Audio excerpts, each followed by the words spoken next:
El silencio de mi casa era mi posesión más preciada. No era un silencio vacío, de esos que pesan y recuerdan la soledad. Era un silencio lleno, preñado de paz. Un silencio que yo misma había construido, nota por nota, durante 15 largos años. Era el suave tecleo de mis dedos sobre el teclado mecánico, una melodía constante que pagaba las facturas y materializaba mis sueños. Era el murmullo gutural de la cafetera de grano cada mañana, prometiendo el combustible para un día de lógica y código. Era el lejano canto de los enzontles en el fresno del jardín, un jardín que había aprendido a cultivar viendo tutoriales en YouTube, un trozo de vida verde que contrastaba con la naturaleza abstracta de mi trabajo. A mis 38 años, después de haberme pasado la mitad de mi vida adulta trabajando sin descanso como ingeniera de software para una empresa en Estados Unidos, este santuario en una zona tranquila de Querétaro no era solo una casa, era la prueba tangible de cada noche sin dormir, de cada fin de semana sacrificado, de cada «no puedo, tengo que trabajar» que había pronunciado. Era mío. Y ese martes por la mañana, mientras el aroma a café recién molido llenaba la cocina, ese silencio fue destrozado, hecho añicos, por el timbre estridente y digital de mi teléfono. En la pantalla, iluminada con una urgencia que me provocó un escalofrío, brillaba un nombre: Valeria, mi hermana mayor. Respiré hondo, 1, 2 veces, intentando aplacar la repentina acidez que me subía por el esófago. Una llamada de Valeria nunca era solo una llamada, era un presagio, el prólogo de un drama inevitable del cual, de una forma u otra, yo siempre terminaba siendo la infraestructura de soporte. Desde que éramos niñas, la dinámica había sido la misma. Valeria era el sol radiante, magnético y caprichoso, alrededor del cual giraba todo el sistema solar familiar. Mis padres, mis tíos, todos eran planetas y lunas atrapados en su órbita gravitacional, fascinados por su luz y su calor. Y yo era un planeta distante, frío y rocoso, útil solo por los recursos que se podían extraer de mí. Un puesto de avanzada funcional en el borde de su universo. ¿Dalia? Su voz, al otro lado de la línea, sonó exactamente como esperaba, ahogada, temblorosa, un sollozo perfectamente ensayado que había perfeccionado a lo largo de 42 años de práctica. ¿Estás ocupada? La pregunta era retórica. Para Valeria, yo nunca estaba lo suficientemente ocupada. Un poco sí, estoy en medio de una entrega. ¿Qué pasa?, respondí, esforzándome por mantener un tono neutro, la voz de la ingeniera, no de la hermana pequeña. Quería establecer un límite desde el principio, una barrera profesional contra el tsunami emocional que sabía que se avecinaba. «Es Mateo, lo despidieron», anunció, y con esa simple frase, la compuerta del melodrama se abrió de par en par, liberando una inundación de lamentos. «No tenemos a dónde ir, Dalia. No te imaginas. El dueño del departamento nos dio 1 mes para desalojar, y con lo que le dieron de liquidación no nos alcanza ni para la mudanza. Los niños, Dalia, por Dios, piensa en los niños. Luna está con una tos terrible, y Nico no deja de preguntar por qué papá está tan triste. Es una pesadilla, una verdadera pesadilla». Escuché en silencio su torrente de quejas, un monólogo caótico que ya me sabía de memoria, aunque los detalles cambiaran. Malas decisiones financieras, gastos impulsivos en cosas que no necesitaban, la eterna y sorprendente indignación ante las consecuencias de sus propios actos, y la expectativa implícita, inquebrantable, de que alguien más, generalmente yo, apareciera para resolver el desastre. Esperé pacientemente a que la tormenta amainara, a que hubiera una pausa para tomar aire en su actuación. «Entiendo. ¿Qué es lo que necesitas, Valeria?», pregunté, yendo directamente al grano. Había aprendido que rodear el problema solo prolongaba la agonía. Hubo una pausa perfectamente calculada para crear el máximo impacto. Y luego, el golpe de gracia. Su voz cambió, como un actor que cambia de máscara en el escenario. El temblor del llanto se desvaneció, y en su lugar apareció un tono de autoridad práctica, una firmeza que me heló la sangre. Mi familia y yo nos mudaremos a tu casa. Mamá dice que es muy grande para ti sola, que es un desperdicio. Ya lo decidimos.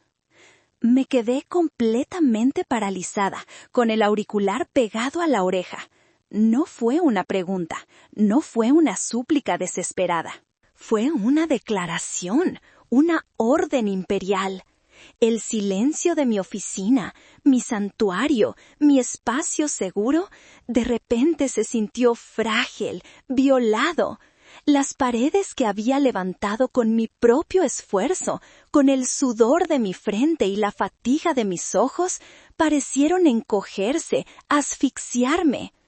Valeria, no puedes simplemente decidir algo así por mí.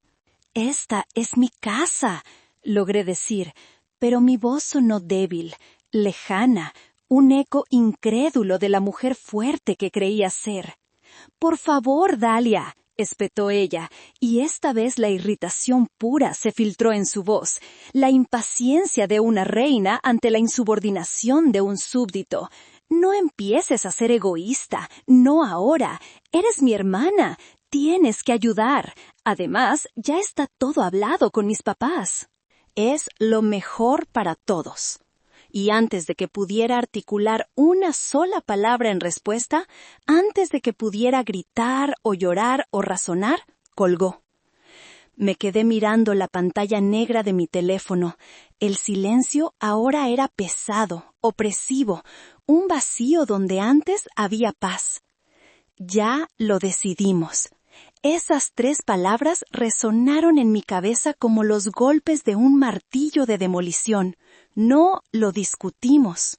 No nos preguntábamos si podrías. Lo decidimos. Como si mi vida, mi hogar, mi paz no fueran más que un recurso comunitario a disposición de la familia Reyes, una propiedad en fideicomiso que por supuesto le correspondía por derecho a Valeria, la eterna princesa en apuros. Sentí un frío recorrer mi espalda, un frío que no tenía nada que ver con la temperatura de la habitación. Era el frío de una injusticia tan antigua como mi propia memoria. Sabía, con una certeza aterradora, que esto era solo el comienzo. La verdadera batalla, la que había evitado durante toda mi vida, estaba a punto de empezar. Y mi mente, esa mente entrenada para resolver problemas complejos y encontrar patrones en el caos del código, empezó a trabajar. Pero esta vez, el problema no era un algoritmo defectuoso, era mi propia familia. Y la solución, por primera vez en mi vida, no iba a ser el sacrificio, iba a ser la estrategia. Esta invasión, esta asunción descarada de que mi vida era de su propiedad, no era un evento aislado. Era la culminación de un patrón, un diseño tejido a lo largo de 30 años, con los hilos de la negligencia y el favoritismo. Para entender por qué ese día, ese martes por la mañana, algo se rompió irrevocablemente dentro de mí, hay que hacer un recorrido por mi museo personal del dolor. Es una galería privada y polvorienta que rara vez visito, pero cuyas obras conozco de memoria. Y la primera pieza, la más grande y quizás la más dolorosa, está colgada en la pared principal. Es un díptico, 2 cartas de aceptación universitaria, una al lado de la otra, fechadas hace exactamente 20 años. Ambas habíamos sido aceptadas. Yo, con un puntaje casi perfecto en la carrera de Ingeniería en Sistemas en el TEC de Monterrey, Campus Querétaro, lo que implicaba mudarme de mi natal San Luis Potosí. era mi sueño, un sueño que había acariciado desde que desmonté mi primera computadora de escritorio a los 12 años, maravillada por la lógica y el orden de sus entrañas. Valeria, con una nota mediocre en la licenciatura de Ciencias de la Comunicación en la universidad privada local, una carrera que eligió porque sus amigas también iban a estar ahí. Esa tarde, mi padre, Ricardo, y mi madre, Elena, nos sentaron en el sofá de la sala. Recuerdo perfectamente el patrón floral del tapiz, un diseño anticuado de rosas y hojas de acanto que se sentía áspero contra mis piernas desnudas mientras esperaba el veredicto con una mezcla de emoción y ansiedad. «Hijas», comenzó mi padre, adoptando ese tono solemne y un poco teatral que usaba para las decisiones que él consideraba importantes. Como saben, la situación económica no es fácil. Hemos hecho cuentas y solo podemos permitirnos pagar una colegiatura completa, con todos los gastos que implica, libros, transporte, todo, y hemos decidido que esa será la de Valeria. Mi mundo, que hasta ese momento parecía brillante y lleno de posibilidades, se detuvo en seco. El aire se volvió espeso. Pude oír el zumbido del refrigerador en la cocina, un sonido que nunca antes había notado. «¿Pero por qué?», logré preguntar, mi voz un hilo tembloroso de incredulidad. «Mi carrera, saqué mejor puntaje, tiene más futuro, es una mejor inversión». Apelé a la lógica, el único lenguaje que realmente entendía, la ingenua convicción de una joven de 18 años que aún creía que el mundo, y sobre todo su familia, operaba bajo las reglas de la meritocracia. Mi madre me miró, y su expresión no era de maldad, sino algo mucho peor, una condescendencia teñida de lástima. «Ay, Dalia, no seas así.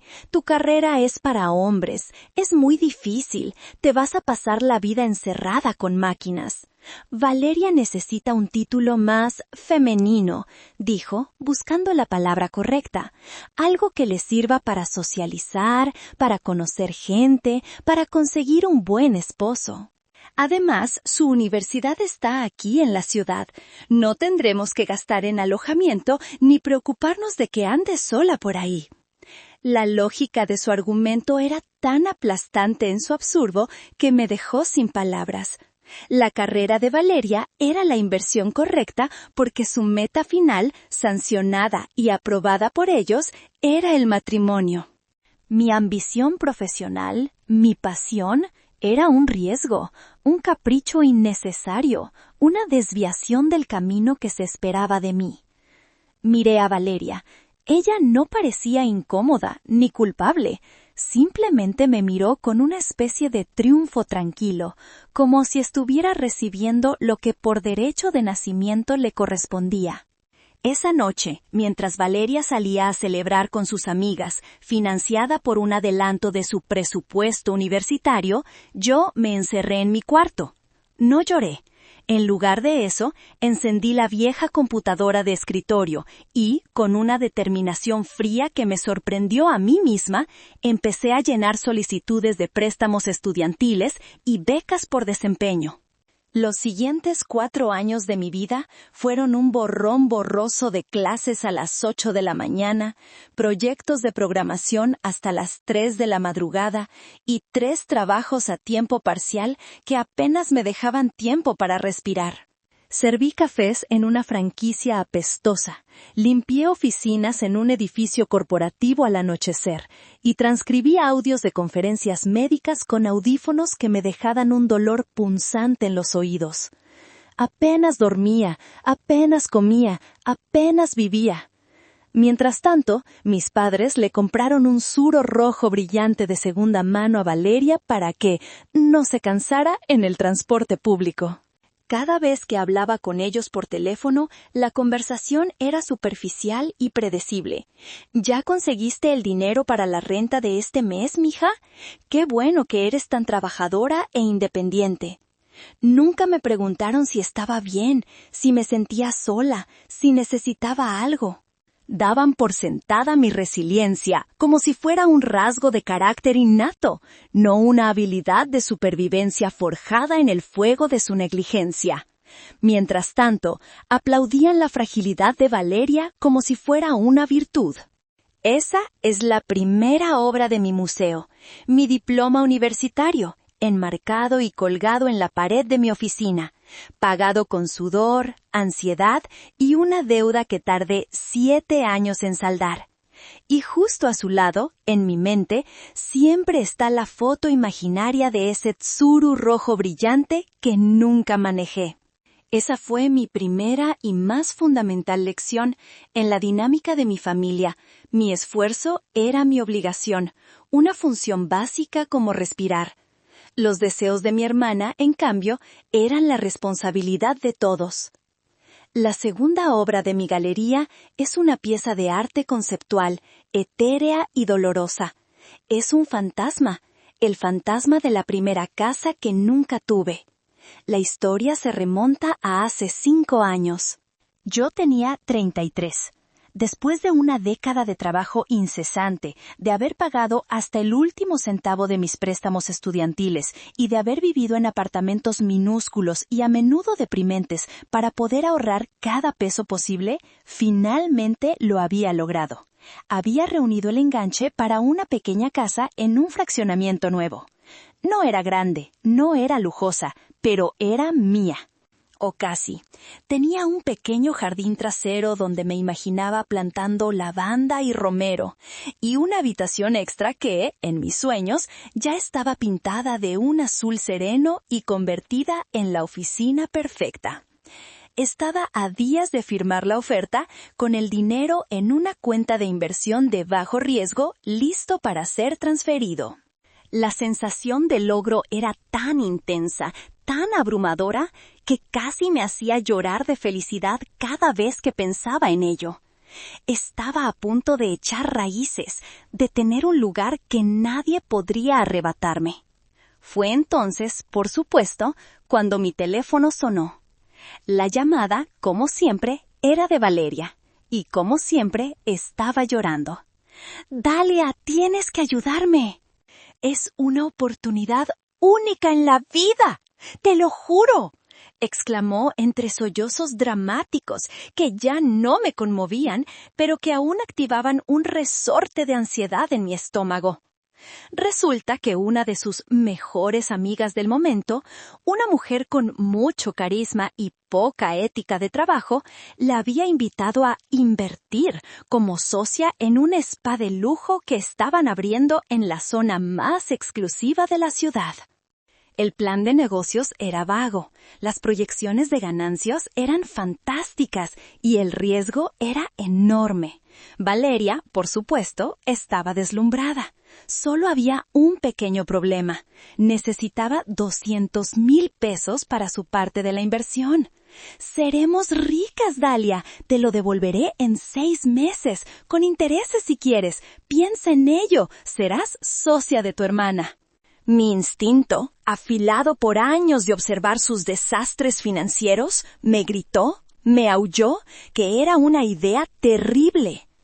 Con una calma que me costó un esfuerzo sobrehumano, le dije que no podía. Le expliqué, con una paciencia que no sentía, que ese dinero era el enganche de mi casa, el fruto de 10 años de mi vida. Le dije que lo sentía, pero que la respuesta era no. Fue entonces cuando la llamada se convirtió en una conferencia telefónica. Mi madre, que seguramente estaba escuchando en altavoz al lado de Valeria, tomó el teléfono. Su voz no era suplicante, era afilada como un cuchillo de carnicero. «Dalia Reyes, no puedo creer lo que estoy escuchando», dijo, su tono goteando decepción y juicio. ¿Vas a anteponer un montón de ladrillos y cemento al futuro de tu propia hermana? ¿Dónde está tu corazón? La familia se apoya incondicionalmente. Valeria está tratando de construir algo por sí misma. ¿Y tú, que tienes tanto, no eres capaz de ayudarla? La presión fue inmensa, un ataque coordinado por dos flancos. Me llamaron egoísta, insensible, materialista. Mi padre se unió a la conversación para decirme que una casa podía esperar, pero las oportunidades de la vida, esas que a Valeria se le presentaban tan a menudo y que siempre terminaban en desastre, no lo hacían. Me hicieron sentir como un monstruo, como una usurera sin alma, por querer proteger mi propio futuro, por querer, por una vez, ponerme a mí primero. El peso de su desaprobación colectiva fue demasiado para mí. Cedí. Con una sensación de náusea y derrota, entré a mi portal bancario. Vi la cifra, los 200,000 pesos que representaban tantos sacrificios, y con los dedos temblando, autoricé la transferencia a la cuenta de Valeria. Sentí como si estuviera transfiriendo un pedazo de mi alma. El spa, predeciblemente, fue un fracaso espectacular. Quebró en menos de 6 meses, dejando a Valeria con más deudas y una nueva crisis de la que quejarse. Por supuesto, nunca me devolvió el dinero. La única vez que se lo mencioné, meses después, con la mayor delicadeza posible, se echó a llorar y me acusó de restregarle en la cara sus fracasos y de no tener compasión. Mis padres, como era de esperar, la defendieron. «Ya déjala en paz, Dalia», me dijo mi madre. «Bastante tiene ya la pobre. El dinero va y viene, pero la familia es para siempre». Tuve que empezar de cero otra vez. Me tomó otros 3 largos y agotadores años de trabajo extra, de proyectos freelance nocturnos y de negarme cualquier capricho, por pequeño que fuera, para volver a reunir esa cantidad. 3 años de mi vida, perdidos. El fantasma de esa primera casa, la del jardín de lavanda, me persiguió durante todo ese tiempo. Era un recordatorio constante de que en la economía de mi familia yo era el Banco Central y Valeria era el programa de rescate perpetuo. Cuando finalmente compré la casa en la que vivo ahora, la alegría de la victoria se vio empañada por el recuerdo amargo de lo que me había costado, no solo en dinero, sino en tiempo, energía y en sueños aplazados. La última pieza de mi exposición privada es la más sutil, pero quizá la más insidiosa de todas. No es un evento único y dramático como los otros, sino una instalación permanente, una atmósfera que ha permeado toda mi vida. Es un manto de invisibilidad, tejido con los hilos del desinterés y la comparación constante. Un manto que mis padres me colocaron sobre los hombros desde niña sin que yo me diera cuenta. No importaba lo que yo lograra. Mis éxitos siempre eran recibidos con una indiferencia pasmosa, como si fueran un evento predecible, algo tan natural y poco digno de mención como la salida del sol. Eran un dato, no un motivo de celebración. Eran la prueba de que yo estaba cumpliendo con mi función, la de ser la hija inteligente y responsable. Pero nunca, jamás fueron motivo de orgullo desbordante, de esa alegría irracional que veía en sus ojos ante el más mínimo logro de Valeria. Recuerdo perfectamente el día, hace un par de años, que me ascendieron a ingeniera de software senior. No era un simple cambio de título. Era un gran logro, un puesto por el que había competido con colegas increíblemente talentosos de Estados Unidos, India y Europa. Significaba un aumento salarial que finalmente me daría la tranquilidad financiera que tanto anhelaba y, lo más importante, era el reconocimiento a mi dedicación y a mi talento. Era la validación externa de que todos mis sacrificios habían valido la pena. Con el corazón vibrando de una emoción que rara vez me permitía sentir, llamé a mis padres. Quería compartir mi alegría. Quería, por una vez, escuchar un «Estamos tan orgullosos de ti, hija». «Mamá, papá, tengo noticias increíbles. ¡Me ascendieron!», anuncié, incapaz de contener la sonrisa en mi voz. «Ah, qué bueno, mija», respondió mi madre, su tono completamente distraído. pude oír claramente el sonido de la telenovela de fondo, un murmullo de diálogos dramáticos que claramente captaba más su atención que la noticia de su propia hija. ¡Muchas felicidades! Oye, aprovechando que llamas, ¿ya te conté que tu sobrina Luna ganó el 3er lugar en el concurso de dibujo de su escuela? Estamos tan, pero tan orgullosos. Valeria nos mandó una foto del diploma. ¡Es precioso! Parece un artista de verdad. Y así, sin más, mi hito profesional, la culminación de más de una década de esfuerzo, fue instantáneamente eclipsado, relegado a un segundo plano por un concurso de dibujo de primaria. No era malicia por su parte, y eso era lo que lo hacía aún más doloroso. Era un desinterés genuino y absoluto.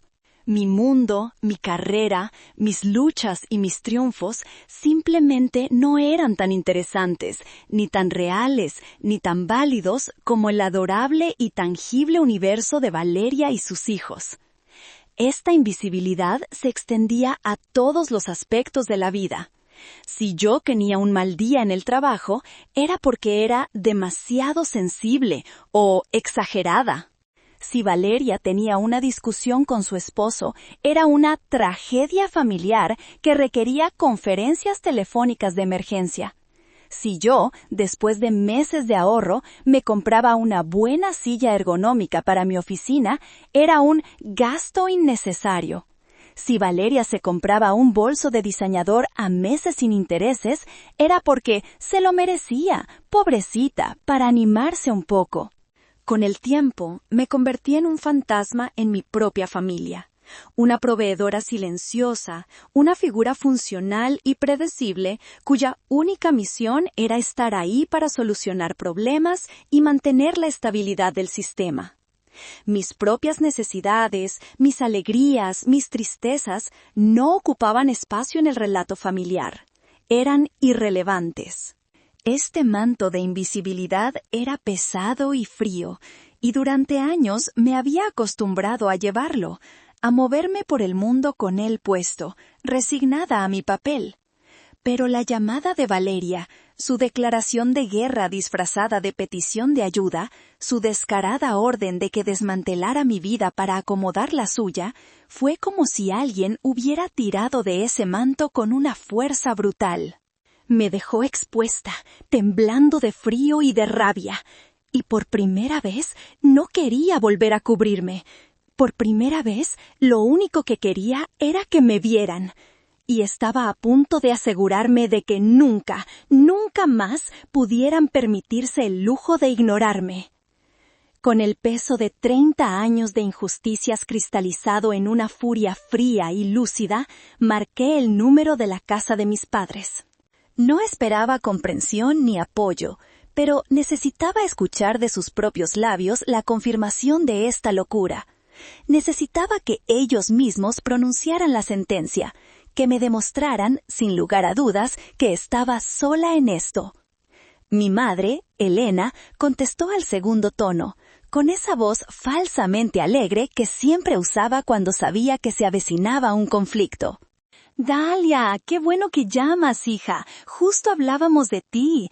Tu hermana nos contó que ya se pusieron de acuerdo», dijo. Su tono cantarino era como una tiza chirriando en una pizarra para mi alma. «Mamá, necesito que seas honesta conmigo», dije, saltándome los preliminares.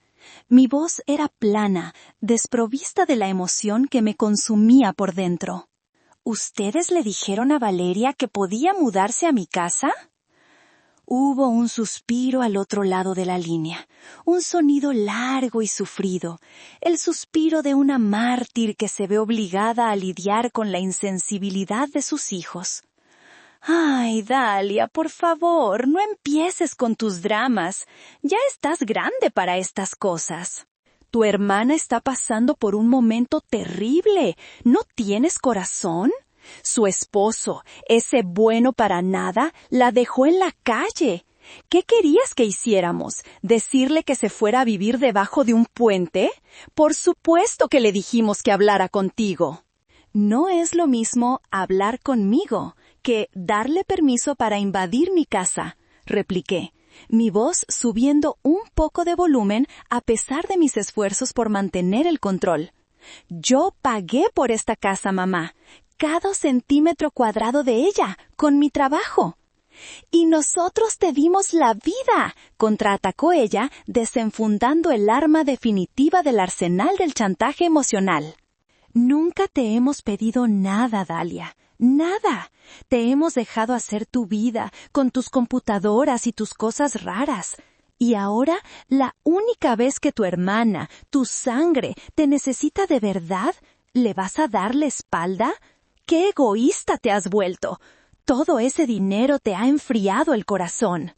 Cada palabra era un golpe calculado, diseñado para activar mis puntos débiles, la culpa, el sentido del deber, el miedo a ser una mala hija. Pero algo había cambiado. Sus palabras ya no penetraban mi armadura, rebotaban, revelando la estructura hueca de su lógica. «Pásame a mi papá, por favor», pedí, con una última y absurda pizca de esperanza de que él, el hombre práctico, pudiera ver la injusticia de la situación. Escuché un murmullo, y luego la voz grave y autoritaria de mi padre, Ricardo, resonó en el auricular. «Dalia». «Papá», comencé, intentando apelar a su sentido común. «Esto no es justo. No pueden tomar una decisión así sobre mi vida». «¿Justo o no? Ya basta, Dalia», me interrumpió. Su tono no dejaba lugar a la negociación. «La decisión está tomada. Es tu hermana y son tus sobrinos. Tienes un techo de sobra y ellos lo necesitan. Es tu deber como hija y como hermana ayudarlos. El próximo sábado se mudan a tu casa y esperamos que los recibas como se debe, sin más quejas. Es lo que una buena familia hace. Fin de la discusión». Y con un clic seco, colgó. Fin de la discusión. Esas 3 palabras resonaron en el silencio de mi oficina. No era una conversación, era un decreto. No era una familia, era una jerarquía. Y en esa jerarquía yo estaba en la base, un mero recurso para ser administrado y redistribuido según las necesidades de los miembros más importantes. Me di cuenta, con una claridad dolorosa, de que para ellos yo no era una mujer adulta, independiente y exitosa. Seguía siendo la niña, la hija, una extensión de sus voluntades, una posesión. Mi casa no era mi hogar, mi santuario. Era un activo familiar, una propiedad en su portafolio emocional que podían reasignar a su antojo. Y la necesidad primordial, el activo más valioso que debía ser protegido a toda costa, como siempre, era Valeria. La llamada no me había traído desesperación, sino una extraña calma. Me habían dado lo que necesitaba, la confirmación final e irrefutable. Ya no había lugar para la duda, ni para la esperanza de un cambio. Me habían declarado la guerra, y al colgar el teléfono, habían perdido a su activo más valioso. Habían perdido a su hija obediente. Creí que la llamada con mis padres había sido el punto más bajo, el insulto final a mi autonomía. Estaba equivocada. La humillación definitiva no tardó en llegar y lo hizo de la forma más moderna y displicente posible. Un mensaje de texto. Unos minutos después de la llamada, mientras todavía estaba procesando el fin de la discusión de mi padre, mi teléfono vibró sobre el escritorio. Era de Valeria. No era una disculpa por su tono anterior. No era una negociación sobre los términos de su estancia, ni siquiera era un intento de suavizar las cosas. Era una lista de instrucciones, un memorándum de logística redactado con la fría eficiencia de un gerente de operaciones que reorganiza el inventario de un almacén. Y yo era el inventario. El mensaje decía textualmente: «Dalia, para que todo fluya bien el sábado, te paso lo que necesitamos. Necesito que despejes por completo el cuarto principal para Mateo y para mí. Tiene el baño más grande y lo vamos a necesitar. Saca toda tu ropa y tus cosas de ahí y mételas en alguna de las otras recámaras. La recámara que tiene la ventana con vista al jardín será para los niños. Ya les prometí que esa sería la suya, así que vacía también ese closet. ¿Tu oficina? La verdad es que vamos a necesitar ese espacio como cuarto de juegos para que los niños no estén todo el día en la sala. Puedes poner tu computadora en una esquina del comedor, ¿no? Digo, no creo que necesites tanto espacio solo para estar sentada trabajando. Ah, y por favor, haz espacio en la cochera para nuestra camioneta. Es grande y no quiero que le dé el sol. Tu coche puede quedarse en la calle. Es más pequeño y no le pasa nada. Gracias, hermanita. Ya verás qué bien la pasamos todos juntos. Nos vemos el sábado. Leí el mensaje 1, 2, 3, 5 veces. Cada palabra era una bofetada, una microagresión calculada. La condescendencia en hermanita. El desprecio en las comillas alrededor de la palabra trabajando, como si mi carrera, la misma que había pagado por la casa que ahora pretendía ocupar, fuera un pasatiempo, una simulación. La displicencia con la que ordenaba la reconfiguración de mi vida, el destierro de mi profesión a un rincón del comedor. Y el emoji, ese estúpido emoji guiñando un ojo al final, era la firma del conquistador, un gesto de triunfo y complicidad que me revolvió el estómago. Fue en ese preciso instante, mirando la pantalla de mi teléfono, que la ira fría que sentía se transformó en algo más. Se transformó en un propósito. No se trataba solo de defenderme, se trataba de construir algo nuevo. Mi mirada se desvió del teléfono hacia un corcho en la pared de mi oficina, mi caos organizado. En el centro, sujeto con una chincheta morada, había un trozo de papel con un boceto, un diagrama de flujo que había dibujado una noche de insomnio. En la parte superior había escrito 2 palabras, código violeta. Era mi sueño secreto, mi proyecto de pasión. La idea de crear un taller de fin de semana, un campamento de verano, algo gratuito para enseñar programación básica a niñas de secundaria de bajos recursos en mi estado. Quería darles la herramienta que a mí me había dado la libertad. Quería mostrarles que la tecnología no era cosa de hombres, que podían construir su propio futuro, línea por línea de código. Era un sueño que siempre posponía, siempre para cuando tuviera más tiempo, cuando tuviera más ahorros. La verdad era que siempre lo posponía porque el pozo sin fondo de las necesidades de mi familia absorbía todos mis recursos excedentes, tanto financieros como emocionales. Y de repente lo vi con una claridad meridiana. El mensaje de Valeria no solo era un ataque a mi presente, a mi espacio físico, era un ataque directo a mi futuro, a mi sueño. Si ellos entraban en esta casa, Código Violeta moriría antes de nacer. Nunca tendría la energía, ni el espacio mental, ni los recursos para llevarlo a cabo. La insolencia de Valeria se convirtió en un catalizador inesperado. Me dio el empujón que necesitaba. Esta lucha ya no era solo para evitar algo malo, era para alcanzar algo bueno. No iba a vender mi casa solo para escapar de ellos, iba a venderla para financiar mi libertad y con ella mi sueño. Iba a transformar el símbolo de mi opresión en la llave de mi liberación. La decisión ya no era solo una estrategia de defensa, era mi primer acto de creación en mi nueva vida.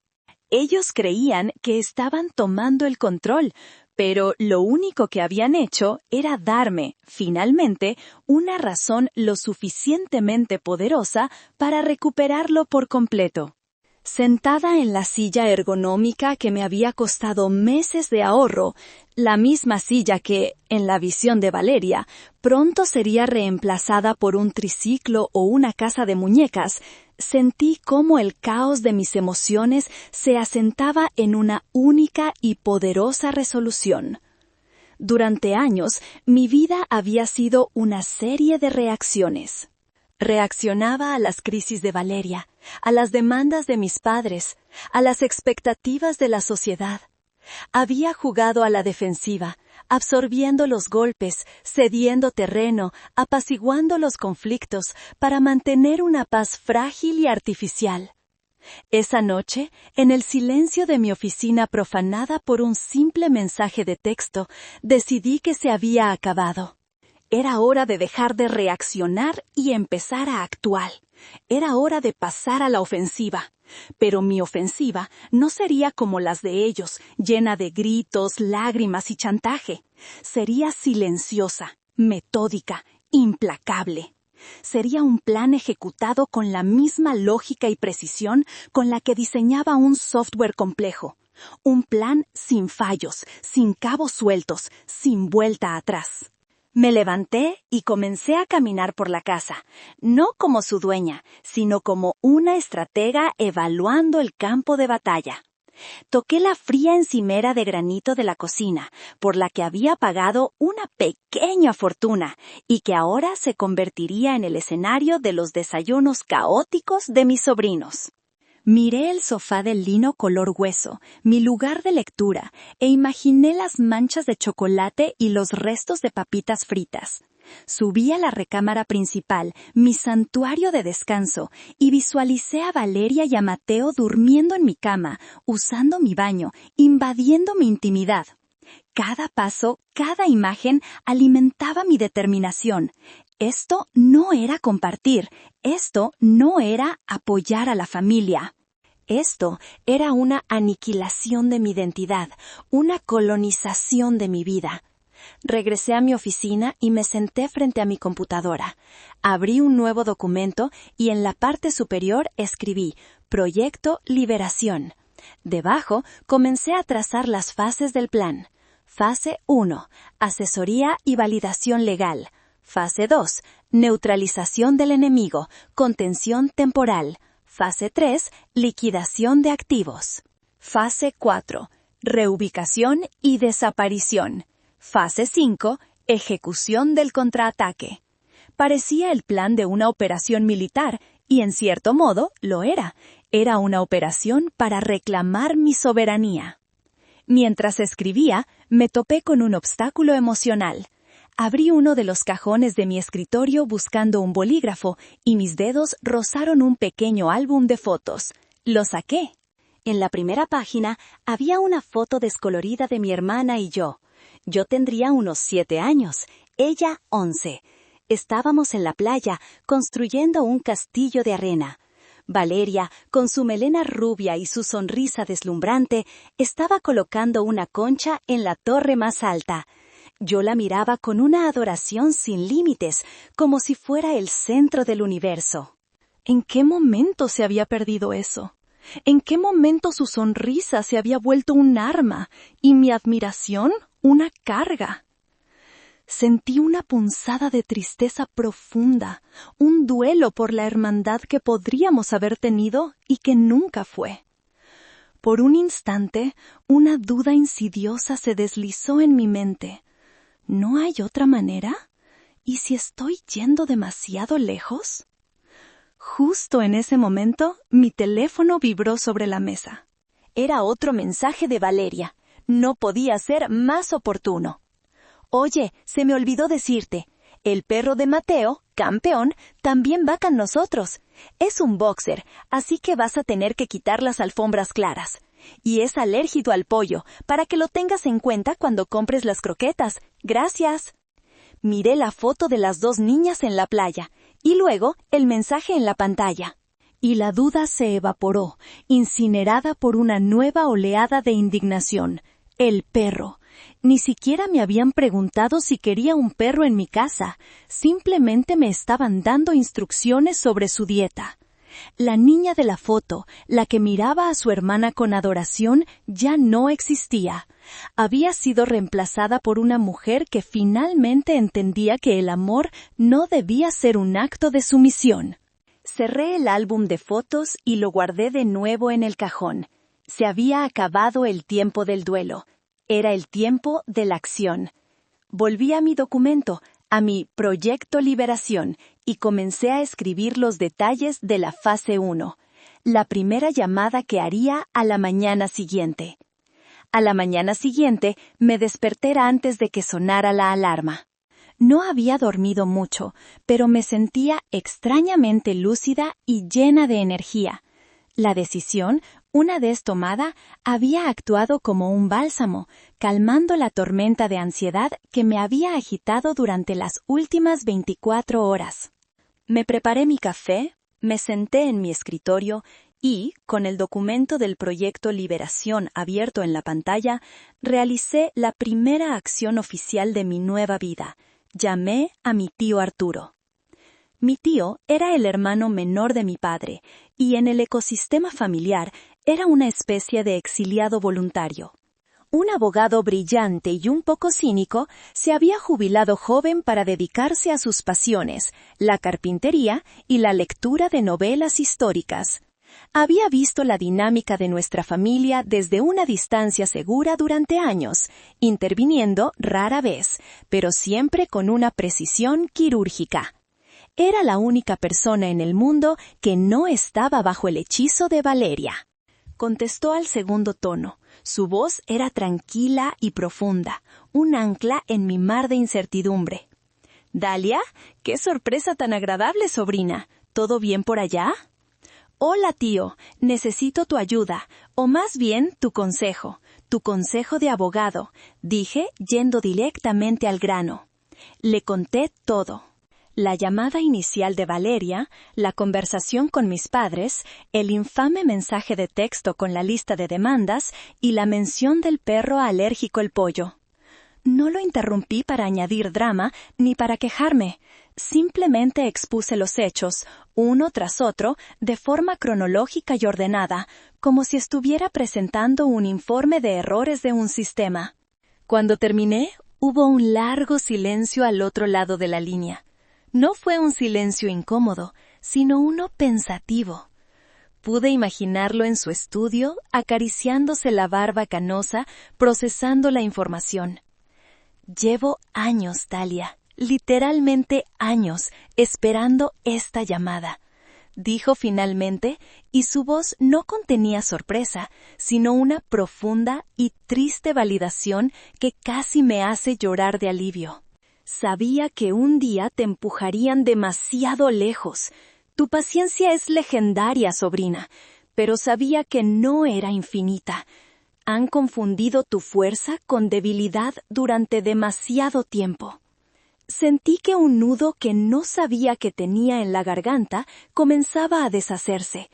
Por primera vez, alguien de mi propia sangre veía la situación por lo que era, sin filtros, sin excusas. «Dime una cosa, y sé completamente honesta», continuó. «¿Qué es lo que quieres hacer?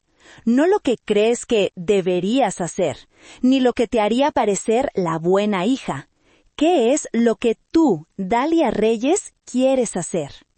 «No quiero que vivan en mi casa, tío», respondí, y mi voz salió firme, sin un ápice de duda. «Pero no quiero pasarme los próximos meses o años peleando con ellos. No quiero una guerra de desgaste. Quiero una solución definitiva.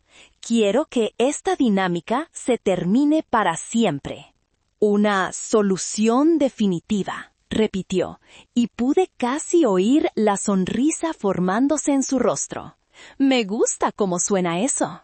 ¿Tienes opciones, Dalia?» Opciones que ellos ni siquiera contemplan en su universo, porque nunca te han visto como una jugadora en el tablero, solo como una pieza que pueden mover a su antojo. Escúchame con atención. Hablamos durante casi una hora. Con la paciencia de un maestro, me expuso el panorama legal. Confirmó que la casa, al estar únicamente a mi nombre y haber sido comprada con mis propios recursos después de la universidad, era legalmente mía al 100%. Mis padres no tenían ningún derecho sobre ella.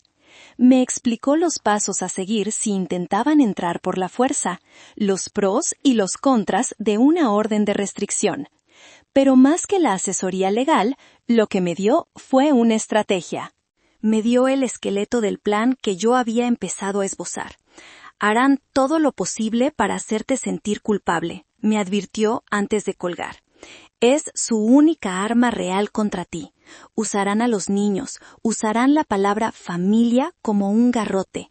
Van a llamarte monstruo, egoísta, desalmada. Tienes que estar preparada para eso. Tienes que recordar que protegerte no es un acto de agresión, es tu derecho fundamental. Lo estaré, prometí, y lo dije con una convicción que nunca antes había sentido en mi vida. Esta vez, tío, lo estaré. Al colgar el teléfono, me sentí como si me hubieran inyectado acero líquido en las venas. Ya no era solo mi plan, ahora tenía un aliado, un experto, un cómplice. La validación de mi tío Arturo fue el permiso que no sabía que necesitaba para luchar por mí misma. El proyecto Liberación acababa de recibir luz verde. La fase 1 estaba completa. Era hora de pasar a la fase 3. El segundo paso de mi plan era el más audaz, el más irreversible. Era el movimiento que transformaría la partida de un juego de defensa a un ataque sorpresa total. Siguiendo el consejo de mi tío Arturo, busqué en Internet las mejores agencias inmobiliarias de Querétaro.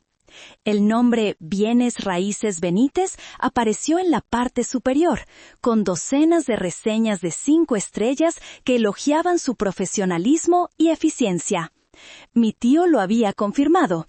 Benítez es de la vieja escuela, honesto y discreto, justo lo que necesitaba. A las 9 en punto de esa misma mañana, estaba sentada en la elegante y minimalista oficina del señor Benítez. Él era un hombre de unos 60 años, con el pelo plateado perfectamente peinado, unas gafas de montura fina y un traje impecable que gritaba confianza y competencia. Me ofreció un café y me escuchó con una atención inquebrantable, sin interrumpirme ni una sola vez mientras le explicaba mi situación, o al menos la versión editada de ella.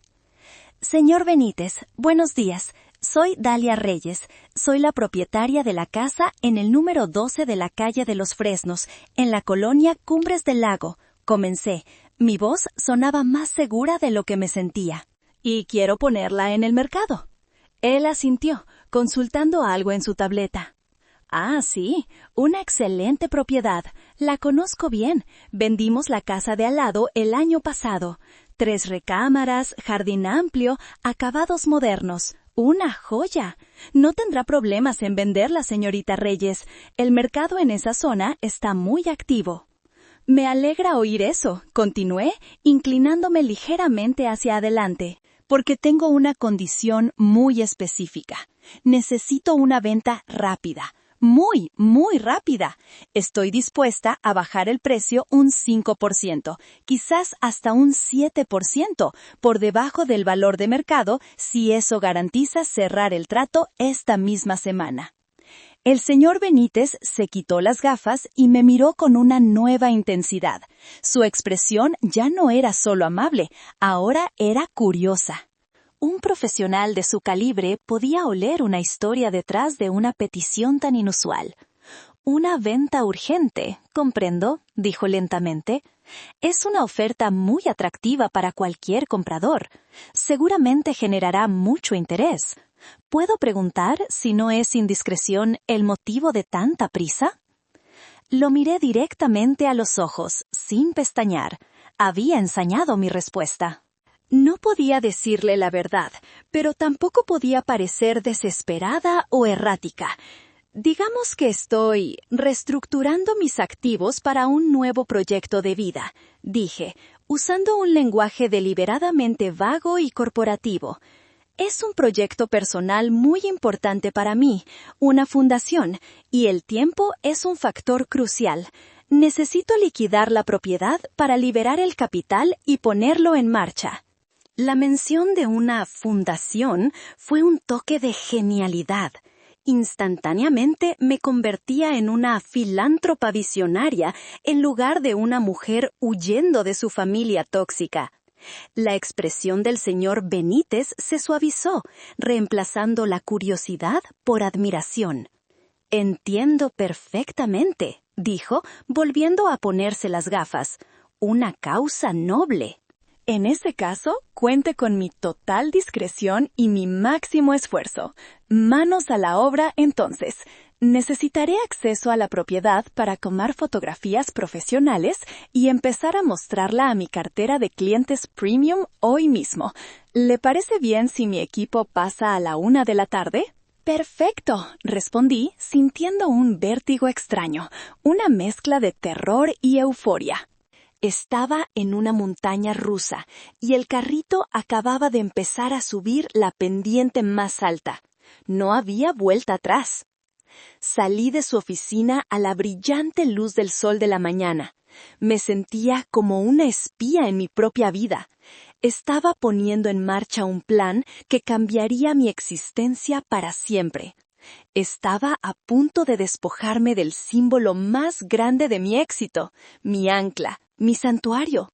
Pero en lugar de tristeza o miedo, lo que sentía era una extraña y embriagadora ligereza. Me di cuenta de que la casa había dejado de ser mi hogar el día en que Valeria la reclamó como suya. Se había convertido en un campo de batalla, en un territorio ocupado. Ahora era solo un activo, una pieza estratégica en mi tablero de ajedrez, y estaba a punto de usarla para hacer jaque mate. El proyecto Liberación estaba oficialmente en marcha. La siguiente fase del plan era, con diferencia, la más difícil a nivel emocional. Requería una habilidad que yo no poseía de forma natural, la actuación. Tenía que mentir, que engañar, que tender una trampa con la miel de la sumisión. Para que mi plan funcionara, necesitaba que mi familia, y en especial Valeria, creyeran sin sombra de duda que habían ganado, que yo había capitulado una vez más ante la presión. Necesitaba que bajaran la guardia, que se regodearan en su victoria, para que el golpe final fuera aún más inesperado y devastador. Con el estómago hecho un nudo apretado, busqué el número de Valeria en mi teléfono. Respiré hondo varias veces, como un actor preparándose para salir a escena. Tenía que modular mi voz, inyectarle una dosis precisa de cansancio, derrota y resignación. Tenía que sonar como la Dalia que ellos esperaban, la que siempre se rendía. Marqué. Contestó casi al instante. Su voz era cortante, impaciente. «¿Qué quieres ahora, Dalia? Espero que no sea para seguir con tus tonterías». «Hola, Valeria», comencé, forzando un suspiro tembloroso. No es para eso.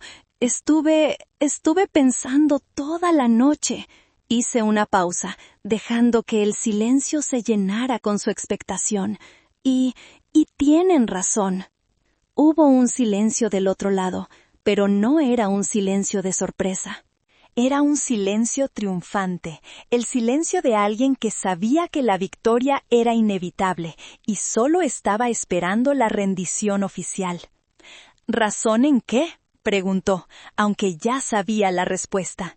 Quería oírmelo decir, quería saborear cada palabra de mi derrota. «En que son mi familia», continué. La falsedad de las palabras me quemaba la garganta. Y no puedo dejarlos en la calle. Sería horrible. Así que está bien, pueden mudarse a la casa». El chillido de alegría que soltó al otro lado fue tan agudo que tuve que apartar el teléfono de mi oído. «Sabía que entrarías en razón, hermanita. ¿Ves qué fácil es todo cuando dejas de ser tan terca y dramática? ¡Ay, qué alivio! Mamá se va a poner tan feliz». Su alegría no contenía ni una pizca de gratitud. Era la alegría pura del alivio egoísta, la celebración de un problema resuelto sin esfuerzo por su parte. «Sí», continué, manteniendo mi papel de mártir. Solo necesito un poco de tiempo para asimilarlo, para prepararme mentalmente. ¿Cuándo decían que querían mudarse? ¡El sábado!, canturreó ella, su voz ahora llena de una energía arrolladora. ¡Es perfecto! Ya le dije a Mateo que consiguiera una camioneta de mudanza. No te preocupes por nada, seremos muy cuidadosos con tus cosas. Bueno, más o menos, ya sabes cómo son los niños, ¿verdad? Añadió con una risita condescendiente, como si la posible destrucción de mis pertenencias, compradas con el sudor de mi frente, fuera una travesura adorable e inevitable. De acuerdo. El sábado, repetí, mi voz apenas un susurro. La actuación me estaba agotando. ¡Perfecto! ¡Te queremos, Dalia! Sabía que, en el fondo, podíamos contar contigo. Y colgó, sin duda, para correr a llamar a nuestros padres y anunciar su victoria, para reclamar el trofeo de mi sumisión. Lancé el teléfono sobre el sofá, sintiendo una oleada de asco. Asco por ella, por su manipulación. Asco por mis padres, por haberla habilitado. Y asco por mí misma, por la farsa que acababa de representar. Pero la sensación no duró. Fue reemplazada por una fría determinación. La llamada había sido un éxito. La trampa estaba cebada. Habían mordido el anzuelo. Los siguientes 2 días fueron un ejercicio de disociación. Mi vida se dividió en 2 realidades paralelas. En una, era la hija obediente, intercambiando mensajes de texto con mi madre sobre lo orgullosa que estaba de mi generosidad y respondiendo a las preguntas logísticas de Valeria sobre el tamaño de los closets. En la otra realidad, la verdadera era una agente secreta en mi propio hogar. A la 1 en punto, el equipo del señor Benítez llegó. Eran 2 jóvenes discretos y profesionales que tomaron fotografías espectaculares de la casa, haciéndola parecer aún más deseable. Poco después, comenzaron las visitas. El señor Benítez era un maestro de la discreción, presentando a los posibles compradores como valuadores de seguros o inspectores de mantenimiento estructural, excusas plausibles que yo podía transmitir a mi familia si preguntaban. Pero no preguntaron. Estaban tan absortos en su propio drama, tan seguros de su victoria, que nunca sospecharon nada. Creían que estaban planeando una mudanza, cuando en realidad estaban asistiendo, sin saberlo, al funeral de su gallina de los huevos de oro. El jueves por la tarde, mientras respondía a un correo electrónico de trabajo, mi teléfono personal vibró con una llamada entrante del señor Benítez. Mi corazón dio un vuelco, una mezcla de pánico y anticipación. Me había dicho que me mantendría informado, pero no esperaba noticias tan pronto. Señorita Reyes, buenas tardes. Le tengo excelentes noticias, dijo su voz, tranquila pero con un matiz de excitación profesional. Tenemos una oferta, y es una oferta muy, muy buena. Me recargué en mi silla, tratando de que mi voz sonara calmada. ¿Ah, sí? ¿Tan rápido? Como le dije, la propiedad es una joya, y su incentivo de precio la hizo irresistible. Se trata de una pareja de médicos, ambos especialistas, que acaban de ser contratados por el nuevo hospital de alta especialidad. Vienen de Monterrey y tienen una cláusula de reubicación urgente. Necesitan instalarse este mismo fin de semana. Vieron la casa esta mañana y se enamoraron. Están ofreciendo el pago de contado. Pago de contado. Fin de semana. Las palabras resonaron en mi cabeza. Era demasiado perfecto. Era como si el universo, después de tantos años de ponerme obstáculos, finalmente estuviera conspirando a mi favor.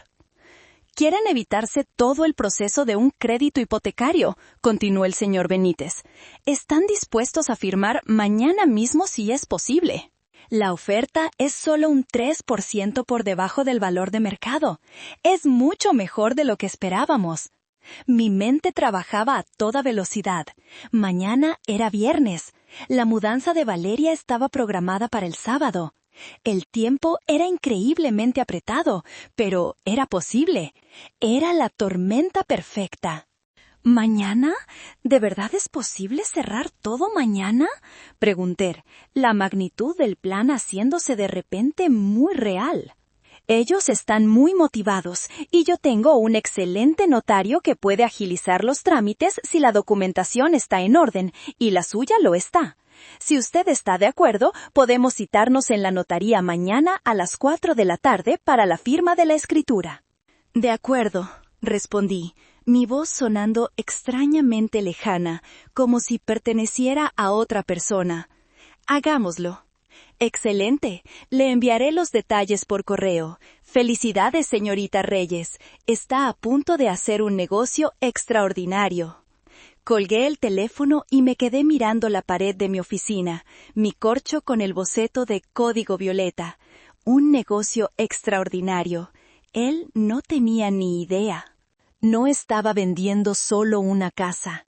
Estaba comprando mi vida de vuelta.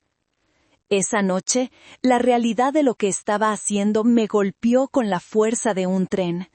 La adrenalina de los últimos días se disipó, dejando paso a una sensación de vértigo y una profunda melancolía.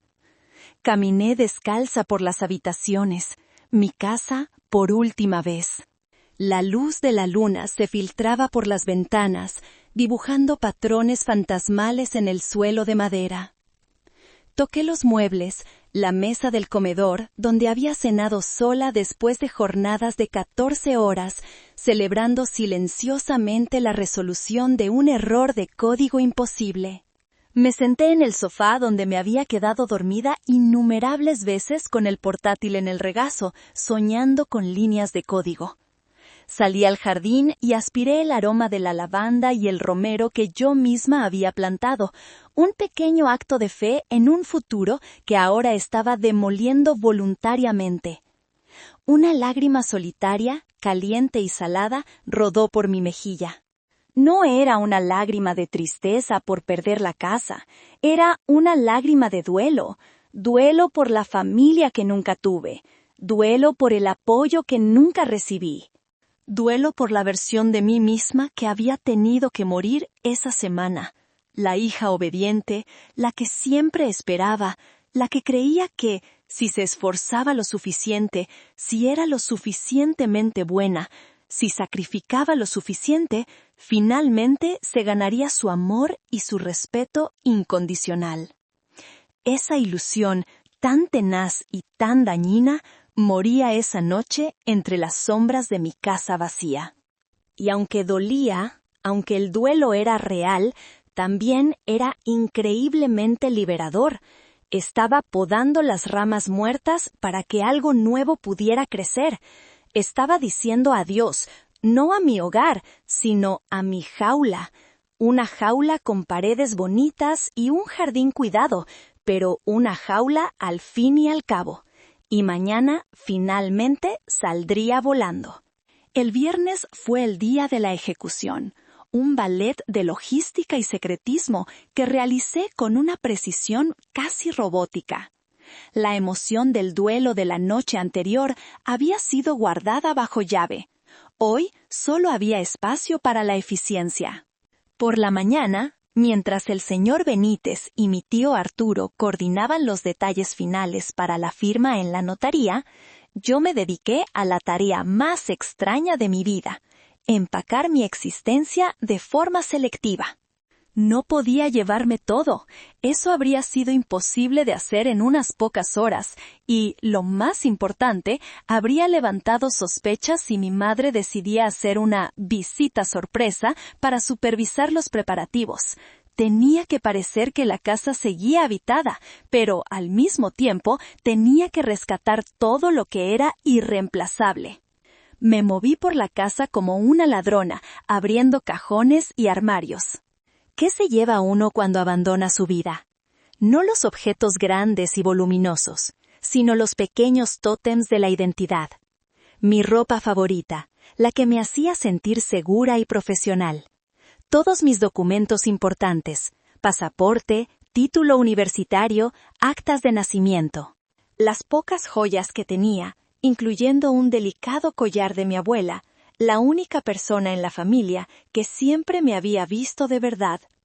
Mis libros más queridos, aquellos cuyas páginas estaban dobladas y anotadas, amigos silenciosos que me habían acompañado en mis noches más solitarias. Y por supuesto, el corazón de mi vida profesional, mis computadoras, discos duros, monitores y todo mi equipo de trabajo. Conseguí cajas de cartón en una tienda de autoservicio y, para mantener la farsa, las etiqueté con un marcador grueso y negro. Donaciones. Si alguien veía las cajas apiladas en la cochera, asumiría que estaba haciendo espacio para la llegada de mi hermana, deshaciéndome de lo viejo para dar cabida a lo nuevo. La ironía era tan amarga que casi me hizo sonreír. Mientras empacaba, mi teléfono no dejaba de sonar. Eran mensajes de Valeria. ¿Ya quitaste las cortinas del cuarto de los niños? Quiero poner unas de princesas. ¿Podrías ir comprando leche deslactosada y cereal de ese de aritos de colores? A Nico le encanta. Cada mensaje era una nueva punzada, un recordatorio de la invasión que estaba a punto de ocurrir y fortalecía mi resolución. Respondía a todo con monosílabos afirmativos. Ok, claro, sin problema. A mediodía hice 2 llamadas cruciales. La primera fue a una empresa de almacenamiento, donde alquilé una bodega de tamaño mediano por 3 meses. La segunda fue a un servicio de fletes pequeños, solicitando un camión discreto, sin logotipos, para las 5 de la tarde. A las 4 en punto, estaba sentada en la fría y solemne sala de juntas de la notaría. Mi tío Arturo estaba a mi derecha, revisando cada cláusula con ojo de águila. A mi izquierda, la sonriente pareja de médicos, los doctores a quienes nunca olvidaría. El notario, un hombre serio y eficiente, amigo de mi tío, guió el proceso con una rapidez asombrosa. Firmé los documentos con una mano sorprendentemente firme. Cada trazo de la pluma se sentía como un acto de emancipación. Cuando el notario estampó el sello final y los compradores me entregaron simbólicamente un cheque certificado por una cantidad que apenas podía procesar, sentí que un peso invisible, el peso de la casa y todo lo que representaba, se levantaba de mis hombros. Legalmente, oficialmente, ya no era dueña de nada. Era libre. 1 hora después, a las 5:10, un pequeño camión blanco sin distintivos estaba aparcado en mi ahora antigua calle. En menos de 40 minutos, los 2 hombres del flete, rápidos y eficientes, habían cargado mis cajas de donaciones en la parte trasera. Le entregué al conductor la dirección de la bodega de almacenamiento y un generoso extra por su discreción. Mi último acto en esa casa fue caminar por las habitaciones ahora extrañamente vacías de mi esencia. La casa seguía amueblada, pero se sentía hueca, un escenario esperando a actores que nunca llegarían. En la encimera de la cocina dejé un solo objeto, un sobre. Dentro no había una carta de odio, sino los documentos originales de la propiedad y un juego de llaves, junto con una nota para el señor Benítez, pidiéndole que se los entregara a los nuevos dueños. Conduje mi coche fuera de la cochera por última vez. No miré atrás por el espejo retrovisor. Mi destino no estaba en el pasado. Era la suite de un hotel de lujo en el centro de la ciudad, un refugio anónimo donde pasaría las próximas noches. Después del sábado, después de la tormenta, buscaría con calma un nuevo lugar para vivir. Un lugar cuyas coordenadas, esta vez, permanecerían en secreto. El futuro era una página en blanco, y por primera vez en mi vida, la única persona que sostenía la pluma era yo. El sábado amaneció con un sol radiante y un cielo de un azul intenso, casi hiriente. Un clima perfecto para una mudanza, o para una demolición. Desde las 8 de la mañana estaba instalada en mi puesto de observación. Había elegido una cafetería con una terraza sombreada, estratégicamente ubicada justo al otro lado de la calle de mi antigua casa. La sombrilla de lona, con el logo de una marca de refrescos, me ocultaba parcialmente, y unas gafas de sol grandes y oscuras hacían el resto. Sobre la mesita de metal tenía un capuchino que se enfriaba lentamente y un libro que no tenía intención de leer. A mi lado, mi tío Arturo sorbía su café americano con la calma imperturbable de un hombre que ha visto de todo en los tribunales y en la vida. Él era mi ancla, mi testigo, mi cómplice.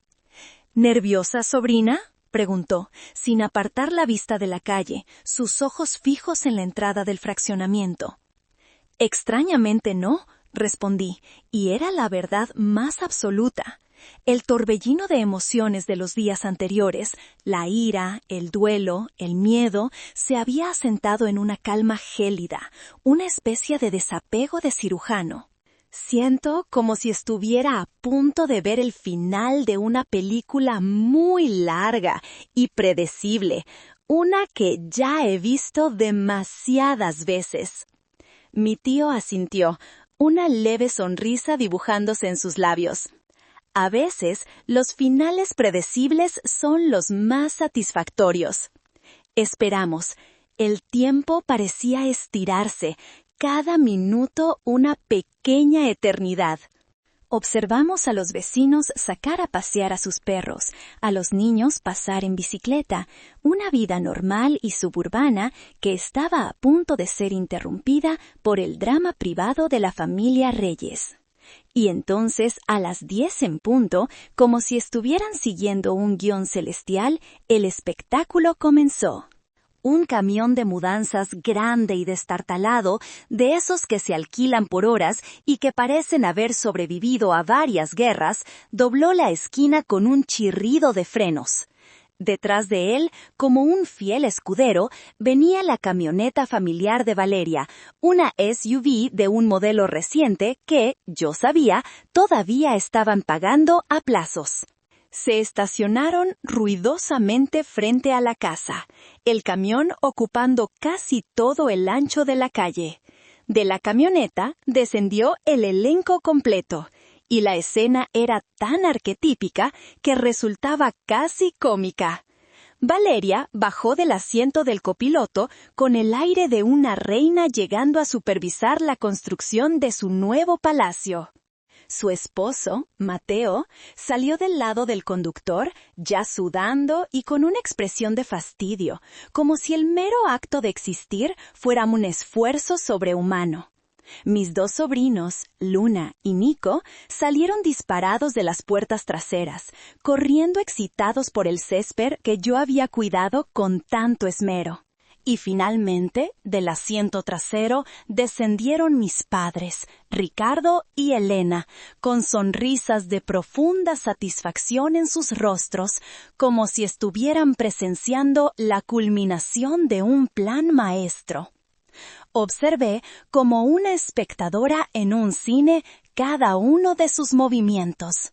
Vi como Mateo, con gestos ampulosos, comenzaba a darles instrucciones a los dos hombres de la mudanza, que lo miraban con una mezcla de aburrimiento y desdén. Vi como Valeria caminaba por el porche, señalando las ventanas, seguramente decidiendo qué tipo de cortinas de mal gusto pondría. Vi a mi madre, Elena, agacharse para arrancar un ramo de mis propias lavandas para dárselo a mi sobrina. Era una escena de conquista familiar, tan grotesca en su absoluta normalidad que me revolvió el estómago. El momento cumbre llegó. Valeria, con una confianza que rayaba en la arrogancia, se acercó a la puerta principal. Sacó de su bolso un juego de llaves. Mis llaves, las que yo había dejado en la casa de mis padres hacía años para emergencias y que seguramente mi madre le había entregado sin mi permiso. Las introdujo en la cerradura con un gesto triunfante. Las giró. Nada. La llave no entró completamente. Frunció el ceño. La sacó, la volvió a meter, la movió de un lado a otro. Nada. La cerradura no cedió. ¡Qué raro! ¡Esta cochinada no abre!, gritó hacia la camioneta, su voz teñida de una irritación creciente. ¡Dalia! ¡Debió haberle puesto algún seguro raro! Justo en ese momento, como si estuviera siguiendo una señal invisible, la puerta principal se abrió desde adentro. Pero no era yo quien estaba detrás de ella. Era un hombre alto, de unos 40 años, vestido con ropa deportiva y con una expresión de amable confusión en el rostro. Era el nuevo dueño, el doctor, el catalizador de mi liberación. «Buenos días», dijo el hombre. Su voz era calmada y educada, un marcado contraste con el grito frustrado de mi hermana. Se paró en el umbral, secándose el sudor de la frente con una toalla pequeña. Claramente, lo habíamos interrumpido en medio de su rutina de ejercicio matutino. ¿Puedo ayudarles en algo? El silencio que siguió a sus palabras fue denso, casi palpable. Mi familia entera se quedó congelada, una extraña colección de estatuas de jardín en diversas posturas de incredulidad. Valeria, con la llave todavía en la mano, lo miraba fijamente, su boca ligeramente abierta. Mateo dejó de dar órdenes a los de la mudanza, quienes aprovecharon la pausa para recargarse contra el camión y encender un cigarrillo. Mis padres, que estaban admirando el rosal, se giraron lentamente. Sus sonrisas de satisfacción se desvanecieron como la niebla matutina. Valeria fue la primera en recuperar la voz, aunque sonaba estrangulada, una octava más alta de lo normal. «¿Usted quién es?», espetó. Su tono no era de pregunta, sino de acusación. «¿Qué está haciendo en la casa de mi hermana?». El hombre, el doctor, parpadeó, genuinamente confundido. Una leve sonrisa se dibujó en su rostro. La sonrisa de alguien que intenta ser paciente ante una situación claramente absurda. «Disculpe, creo que debe haber un error», dijo. Su tono seguía siendo cortés. «Esta es mi casa. Mi esposa y yo la compramos ayer por la tarde». Valeria soltó una risa corta y sin alegría. «¿Compraron qué? ¡Imposible! Está equivocado. Esta casa es de mi hermana, Dalia Reyes, y nos estamos mudando hoy». Se giró hacia el resto de la familia, buscando apoyo, como si la fuerza de su convicción colectiva pudiera alterar la realidad. El doctor, sin perder la compostura, sacó su teléfono del bolsillo de su pantalón deportivo. «Mire, no quiero ser grosero, pero de verdad creo que están en la dirección equivocada. Mi nombre es Carlos Benavides». «Aquí está», dijo, mostrando la pantalla de su teléfono donde se veía claramente una copia digital de la escritura de la propiedad, con su nombre y el de su esposa en letras grandes y claras.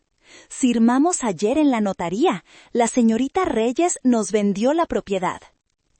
La mención de mi nombre, la confirmación de la venta, fue como una descarga eléctrica que sacudió a mi familia de su parálisis.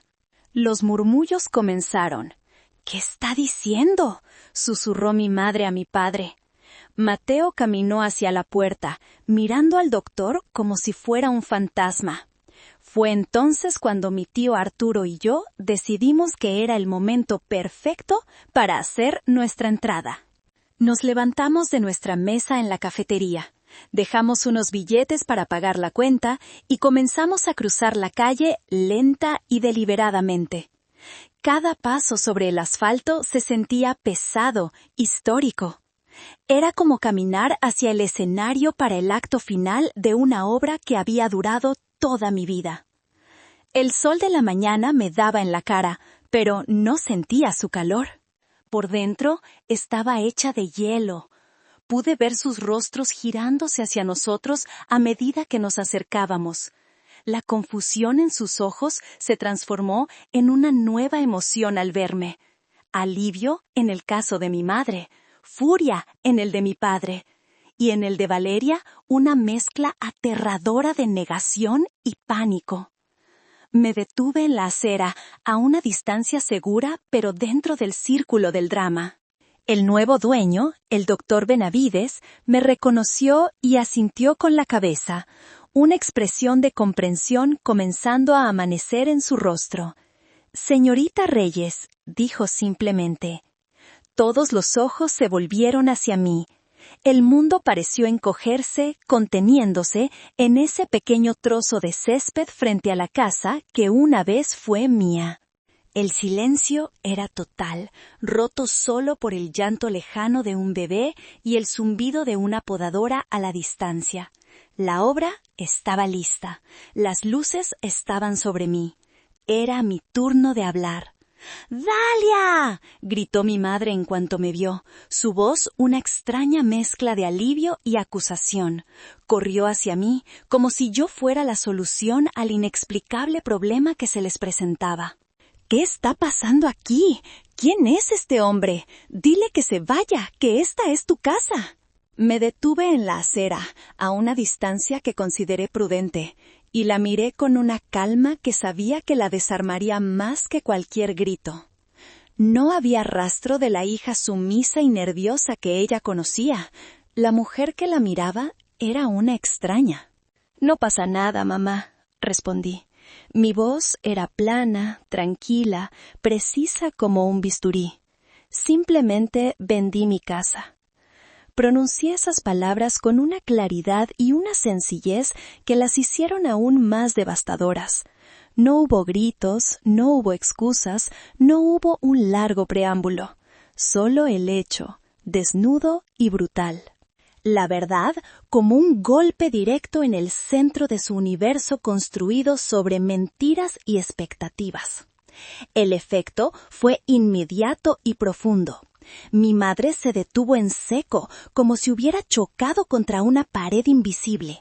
La palabra vendí quedó suspendida en el aire, vibrando. Mi padre, que venía detrás de ella, se quedó paralizado, su rostro congestionado de sangre. Mateo dejó caer la mandíbula. Valeria se giró hacia mí. Sus ojos, que momentos antes brillaban con la certeza de la victoria, ahora estaban desorbitados, llenos de una furia incrédula. «¿Qué tú qué?», siseó, avanzando un paso hacia mí. «No puedes haber hecho eso. Es una broma, Dalia, una broma de muy mal gusto. Dime ahora mismo que es una broma». «¿Te parece que estoy bromeando, Valeria?», respondí, mi voz gélida, cada sílaba afilada. «El doctor Benavides no está mintiendo. Míralo, ¿tiene cara de estar bromeando?». Señalé con la cabeza al nuevo dueño, que nos observaba desde el umbral de su nueva casa con una expresión de profunda incomodidad. «Esta ya no es mi casa. Desde ayer, a las 4 de la tarde, es suya». Luego, clavé mi mirada directamente en la suya, asegurándome de que recibiera todo el impacto de mis siguientes palabras. «Tú misma lo dijiste, Valeria.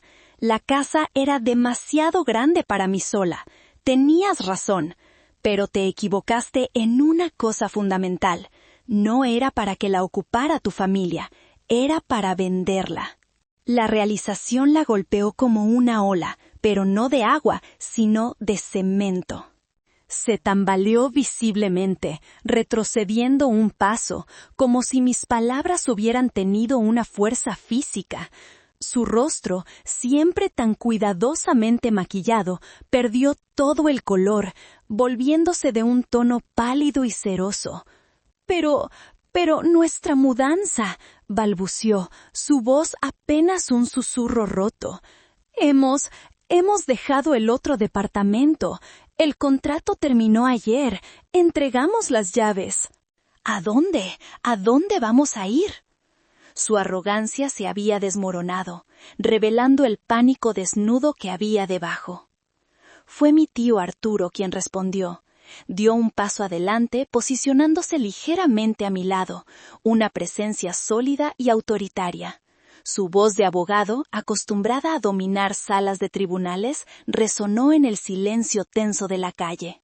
«Ese», dijo, dirigiéndose a Valeria pero hablando para que todos lo oyeran, «es un problema logístico que usted y su esposo deberán resolver. Dalia no tiene, ni ha tenido nunca, ninguna obligación legal, contractual o moral de proveerles vivienda. Sus malas decisiones y su falta de planificación no constituyen una emergencia para ella. ¡Pero eres mi hermana!, gritó Valeria, recuperando un poco de su furia, aferrándose a la última arma que le quedaba. «La familia se ayuda. ¡Tienes que ayudarnos!». Eran las palabras exactas del manual de manipulación familiar, las mismas que habían funcionado tantas veces antes. Pero esta vez rebotaron en un muro de indiferencia. «Ya te ayudé durante 20 años, Valeria», contesté, mi voz tranquila pero cortante. «Te ayudé con mi dinero para pagar tus caprichos. Te ayudé con mi tiempo para escuchar tus dramas. Te ayudé con mi silencio para no romper la falsa armonía de esta familia. Se acabó. El banco familiar, del que yo era la única accionista y depositaria, ha cerrado sus puertas, permanentemente». La batalla de voluntades había terminado. La guerra relámpago había sido un éxito. Y ellos, los conquistadores, se habían quedado varados en territorio enemigo, sin provisiones y sin un lugar a dónde ir. La furia de Valeria, al chocar contra el muro de mi resolución, se desvaneció, reemplazada por una incredulidad temblorosa. Se quedó mirándome, con la boca entreabierta, como si estuviera tratando de procesar un idioma que no entendía. Fue mi padre quien tomó el relevo de la indignación. Su rostro, normalmente pálido, estaba de un alarmante color púrpura. Dio un paso amenazante hacia mí. «Dalia Reyes, me has decepcionado como nunca nadie me había decepcionado». Rugió. Su voz era un trueno que hizo que algunos vecinos curiosos se asomaran con más descaro por sus ventanas. «¿Cómo te atreves a hacerle esto a tu hermana, a tu propia sangre? ¿No tienes vergüenza?». Instintivamente retrocedí un paso, la vieja costumbre de encogerme ante su ira. Pero mi tío Arturo no se movió. Se interpuso entre mi padre y yo una presencia calmada pero absolutamente inamovible. No dijo nada, simplemente levantó una mano, un gesto universal de alto.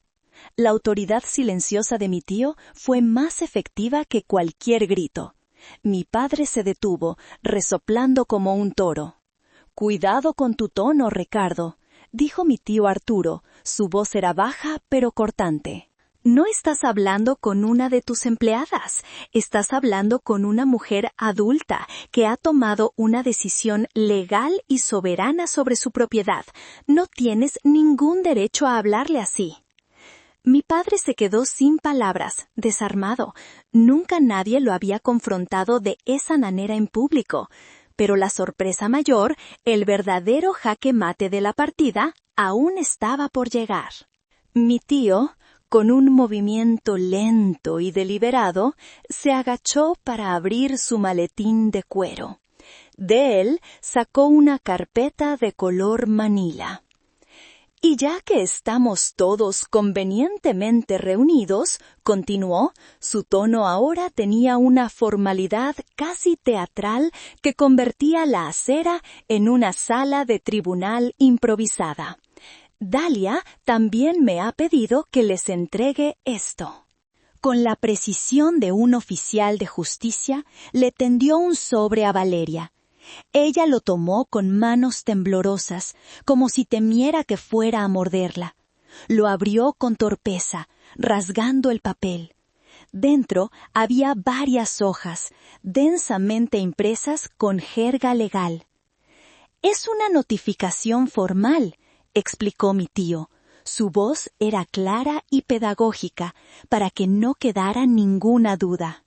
«Un requerimiento extrajudicial de pago por el préstamo de 200,000 pesos que Dalia le hizo hace exactamente 5 años para su fallida aventura empresarial en un spa».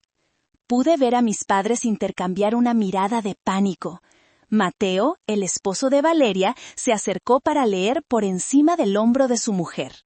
«Hemos adjuntado», continuó mi tío, saboreando cada palabra, «el comprobante de la transferencia bancaria y, considerando una tasa de interés legal muy conservadora, la deuda al día de hoy asciende a 357,420 pesos con 50 centavos. Tienen un plazo de 30 días naturales a partir de hoy para presentar una propuesta de pago formal. De lo contrario, mi despacho procederá con una demanda por la vía judicial». Si la noticia de la venta de la casa había sido un golpe al estómago, esto fue el knockout técnico. Valeria se quedó sin aire, mirando el papel como si fuera una serpiente venenosa. Mateo, que había permanecido en un segundo plano con su habitual apatía, palideció visiblemente. «¡Esto es ridículo!», balbuceó, su voz un graznido. «Eso fue un regalo, un apoyo familiar». Un regalo nunca viene acompañado de la promesa explícita de «te lo devolveré en 6 meses con intereses», le corrigió mi tío plácidamente, citando casi textualmente las palabras de Valeria de aquella llamada lejana. «Tenemos los registros de la transferencia». Y si fuera necesario, Dalia y yo estamos dispuestos a testificar bajo juramento sobre los términos verbales del acuerdo. El caso es sólido como una roca. En ese momento, Valeria gritó, un sonido agudo y lleno de rabia y autocompasión. «No puedo creer que me hagas esto, Dalia», sollozó, señalándome con el dedo. «Después de todo lo que yo he sacrificado por esta familia, criando a mis hijos, manteniendo un hogar, mientras tú te la pasabas de vaga en tu estúpida computadora, ganando dinero fácil, me lo debías todo».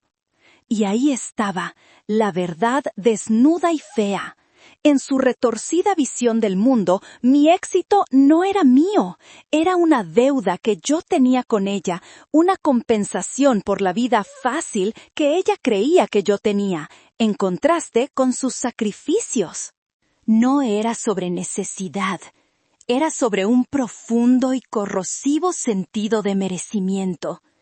El jaque mate era definitivo, no había escapatoria. Las palabras de Valeria, cargadas de envidia y un retorcido sentido del derecho, quedaron suspendidas en el aire. Una confesión involuntaria que expuso la verdadera naturaleza de su resentimiento.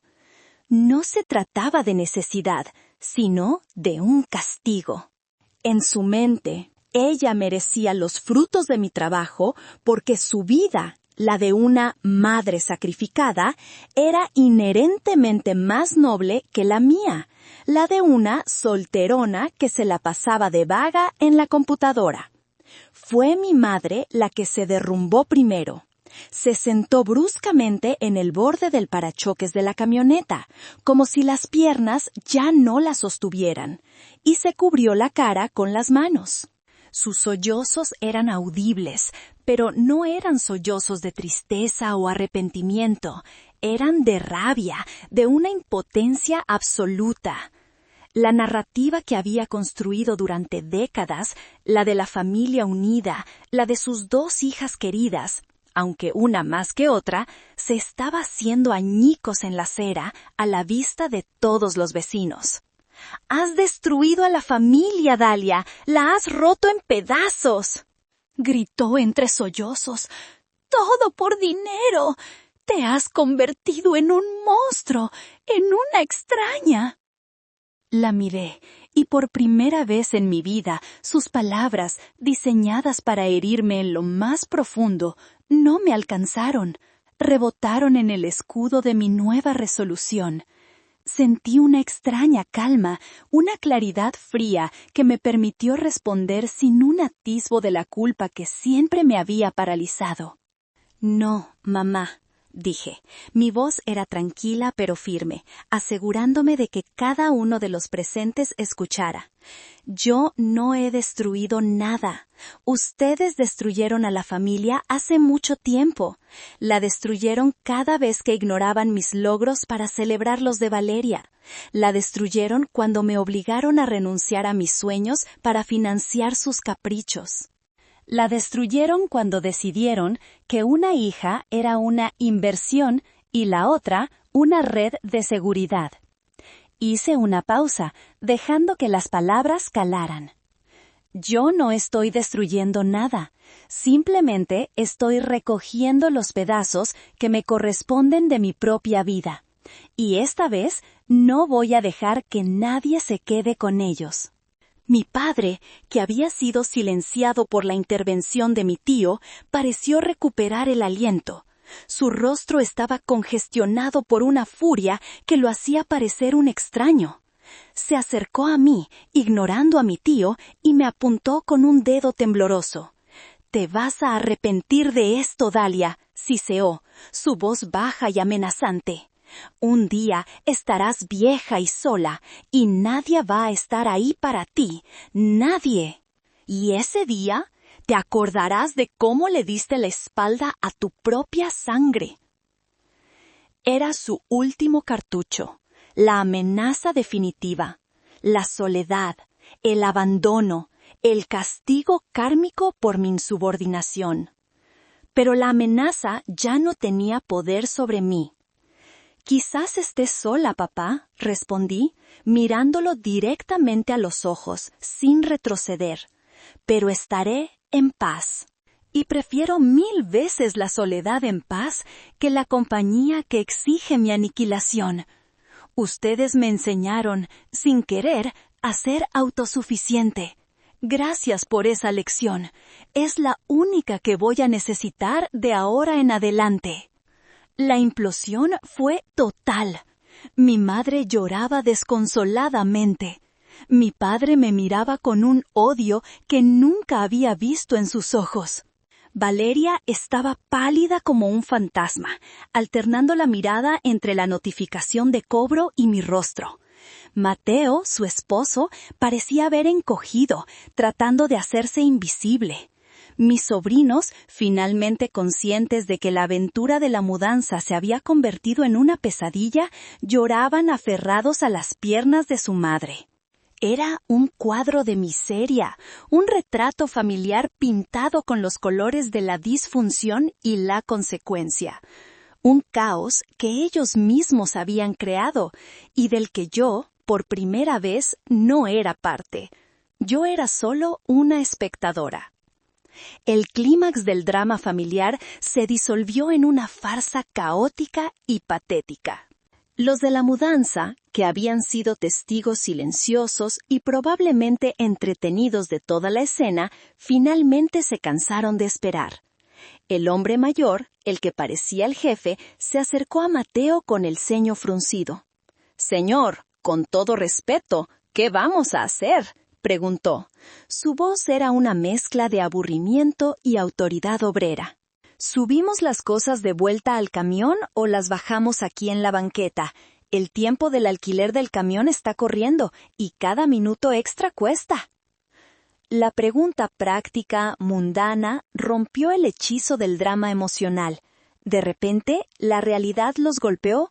Tenían un camión lleno de muebles y enseres y absolutamente ningún lugar a donde llevarlos. «¿Pagar? ¡Claro que tienes que pagar!», le gritó mi padre a Mateo, redirigiendo su furia hacia un objetivo más fácil. «Tú organizaste esta estupidez. ¡Es tu responsabilidad!». «¿Mi responsabilidad?», replicó Mateo, encontrando un poco de valor en la desesperación. «Fue su hija la que tuvo la brillante idea, y fueron ustedes los que nos aseguraron que todo estaba arreglado con Dalia. Ustedes deberían pagar».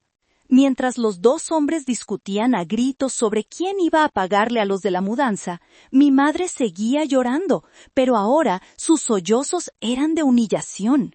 La señora Rodríguez, la vecina chismosa de la casa de enfrente, ya no se molestaba en disimular y nos observaba abiertamente desde su porche, con los brazos cruzados. El espectáculo era público. Mi tío Arturo me tocó suavemente el brazo, un gesto discreto que me sacó de mi trance de observadora. «Es hora de irse, Dalia», me susurró.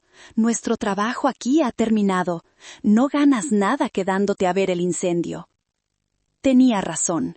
No había nada más que decir o hacer. Mi mensaje había sido entregado. Mi punto había sido establecido. Quedarme sería caer en el morbo, regodearme en su miseria, y yo no quería eso.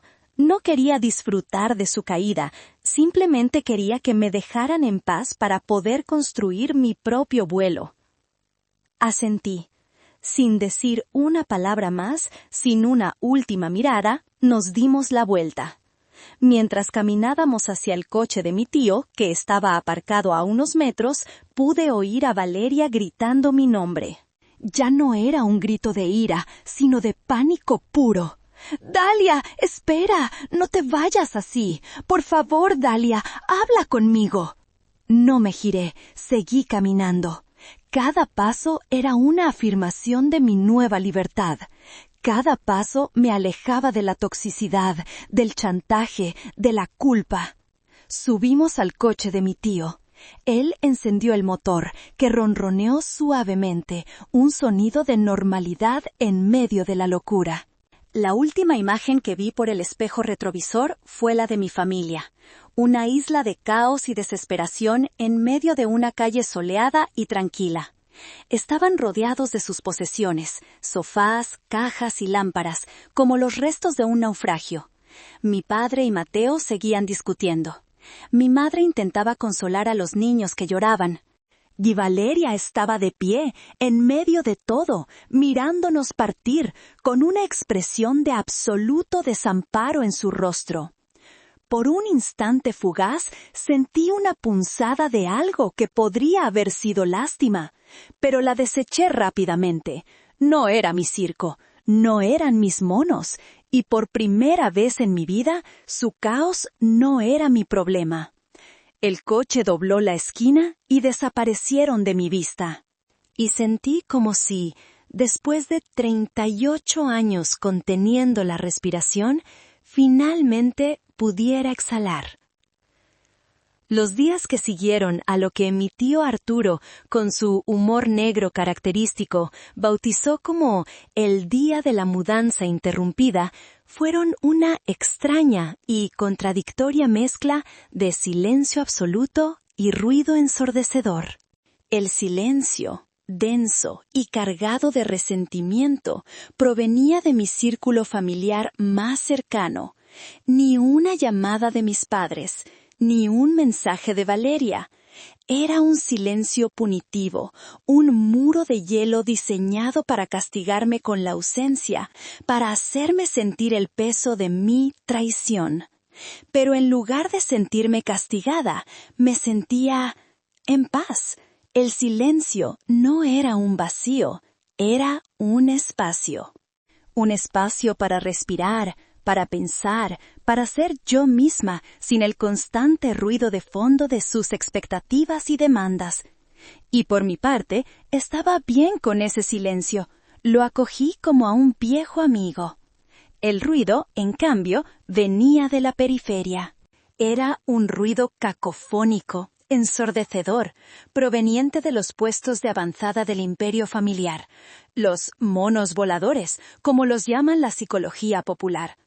Tíos, primos, amigos de la familia, todos reclutados por mi madre y mi hermana para ejecutar una campaña de acoso y culpabilización.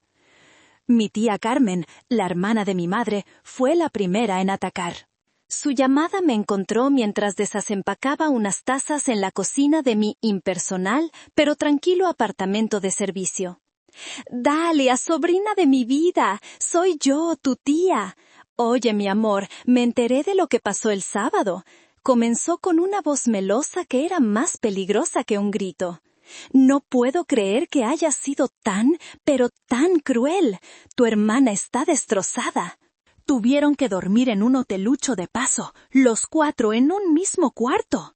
Tu madre no ha dejado de llorar, tiene la presión por las nubes. Tienes que arreglar esto, Dalia. La familia es lo primero, siempre. Respiré hondo, contando hasta 10. Gracias por tu preocupación, tía, respondí con una calma que la descolocó por completo. Pero la situación está exactamente como debe estar. Cada uno es responsable de sus propias decisiones. Que tengas un muy buen día. Y colgué antes de que pudiera replicar o empezar con sus sermones. Inmediatamente después, bloqueé su número. Unos minutos más tarde, un mensaje de un primo segundo al que no había visto en 10 años. ¡Qué decepción, Dalia! Siempre pensé que eras diferente. Bloqueado. Luego, una llamada de una vieja amiga de mi madre. ¿Es cierto lo que me contaron? ¿Qué corazón tan duro tienes, niña? Bloqueada. Fue agotador, sí, pero también fue extrañamente fortalecedor. Cada número que bloqueaba, cada mensaje que borraba sin leer, era como quitar un ladrillo más del muro de mi prisión. Era un acto activo de protección de mis nuevas fronteras. Estaba aprendiendo, en tiempo real, a ser la guardiana de mi propia paz. Mientras tanto, me instalé en mi nueva vida temporal. Disfruté del glorioso anonimato de mi apartamento. Pedí comida a domicilio de lugares que siempre había querido probar. Caminé por calles donde nadie me conocía, donde no era la hija de Ricardo o la hermana de Valeria. Era solo Dalia. Y empecé a trabajar. No solo en mis proyectos de la empresa, sino en el mío. Desempolvé el boceto de Código Violeta. Comencé a darle forma, a escribir un plan de estudios preliminar, a investigar posibles lugares para impartir el primer taller. La energía que antes gastaba en gestionar los dramas de mi familia, ahora la estaba invirtiendo en mi propio sueño. Y se sentía increíble. Se sentía como si estuviera plantando un jardín en un terreno que, por fin, me pertenecía solo a mí. Una tarde, mientras buscaba en Internet posibles apartamentos para alquilar a largo plazo, esta vez en una zona de la ciudad completamente diferente, mi tío Arturo me llamó. «Solo para que estés enterada», me dijo. «Tus padres y tu hermana se reunieron con un abogado. Un tal Gutiérrez, un tipo bastante mediocre. Al parecer, quieren explorar si pueden impugnar la venta de la casa o demandarte por daño moral». Sentí un escalofrío, pero desapareció rápidamente. «¿Y pueden?», pregunté. Mi tío soltó una carcajada. «Por supuesto que no. El caso es un disparate. No tienen ningún fundamento legal». Gutiérrez probablemente les sacará algo de dinero por unas cuantas consultas y luego les dirá que no hay nada que hacer. Solo te lo digo para que no te sorprendas si recibes alguna carta intimidatoria. Si pasa, me la reenvías y yo me encargo. No les respondas nada. El silencio es tu mejor arma ahora. Colgué, y en lugar de sentir miedo, sentí una oleada de poder. Que lo intentaran. Que gastaran su tiempo y su dinero. Yo ya no estaba en su tablero de juego. Estaba en el mío. Y en mi tablero, las reglas las ponía yo. Pasaron 3 semanas. 3 semanas de un silencio casi total por parte de mi núcleo familiar, interrumpido solo por el ocasional dardo envenenado de algún pariente lejano que aún no había bloqueado. Encontré un nuevo apartamento, un lugar más pequeño y acogedor en un edificio moderno con vistas a la ciudad. Firmé el contrato de arrendamiento y comencé a planificar mi mudanza desde la bodega de almacenamiento. Por primera vez en mi vida adulta, me sentía ligera, dueña de mi presente y arquitecta de mi futuro. El proyecto Código Violeta ya no era un sueño vago. Tenía un plan de negocios, un presupuesto y una fecha tentativa para el primer taller piloto. Una tarde, mientras revisaba mi correo electrónico, vi un nuevo mensaje en mi bandeja de entrada. El remitente era mi madre. El asunto era simple, pero cargado de un peso histórico. Tu familia. Mi primer impulso fue borrarlo sin leerlo. ¿Qué más podía decirme que no me hubiera dicho ya? Pero la curiosidad, O quizás una necesidad masoquista de cierre me pudo. Lo abrí. El correo era un largo monólogo, un río de autocompasión y acusaciones veladas. No había gritos, sino un tono de tristeza manipuladora que era mucho más potente. Hablaba de su inmenso dolor, de la humillación pública que le había hecho pasar, de cómo Valeria estaba sumida en una depresión y los niños preguntaban por su abuela.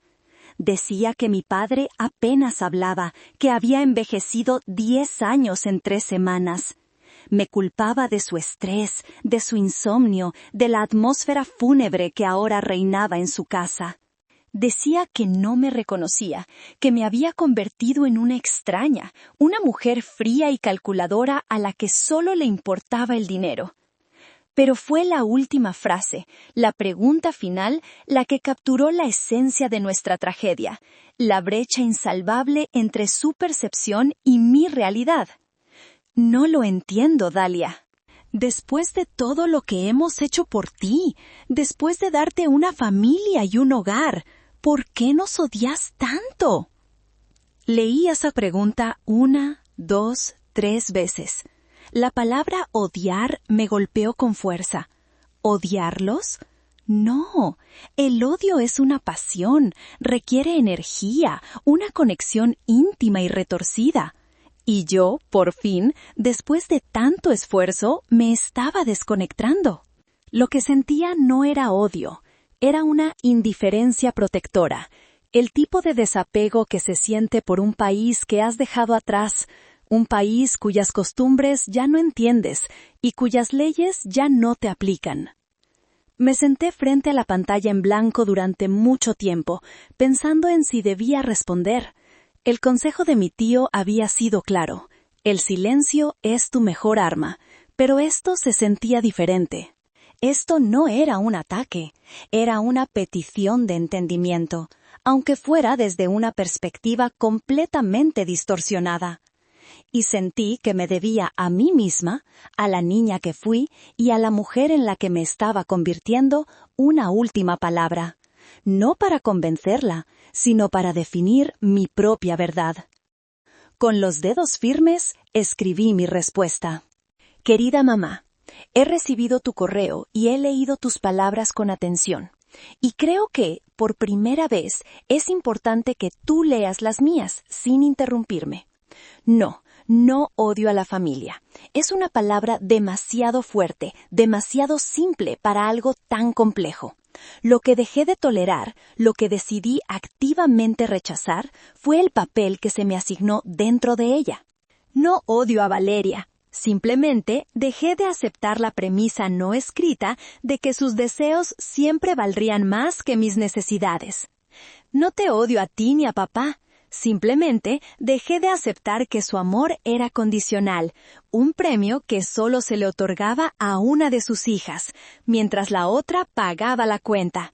Durante 38 años fui la hija responsable, la proveedora silenciosa, el plan de contingencia de emergencia.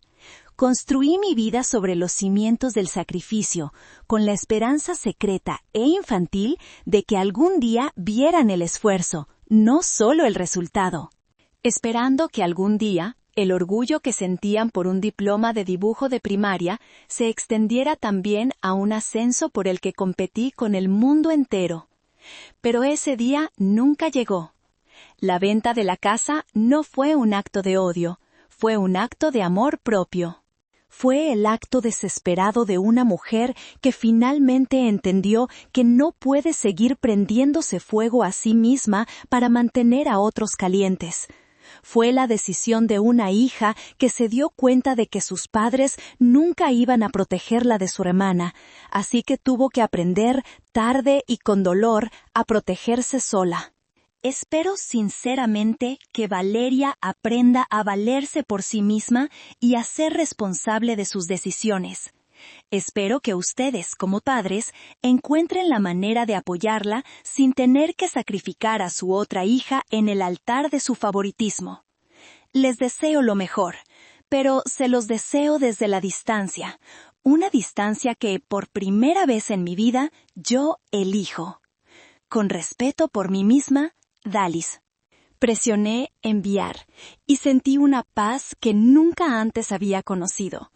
Era la paz de la verdad dicha, la paz de los finales necesarios. Ellos dicen que la egoísta que abandonó a su familia, la que rompió todo por un capricho, soy yo. Pero mientras me siento en el balcón de mi nuevo apartamento, viendo el atardecer pintar el cielo de colores que antes estaba demasiado ocupada y estresada para notar, me hago una pregunta. Después de toda una vida entera de ceder, ¿de verdad me equivoqué al finalmente elegirme a mí misma?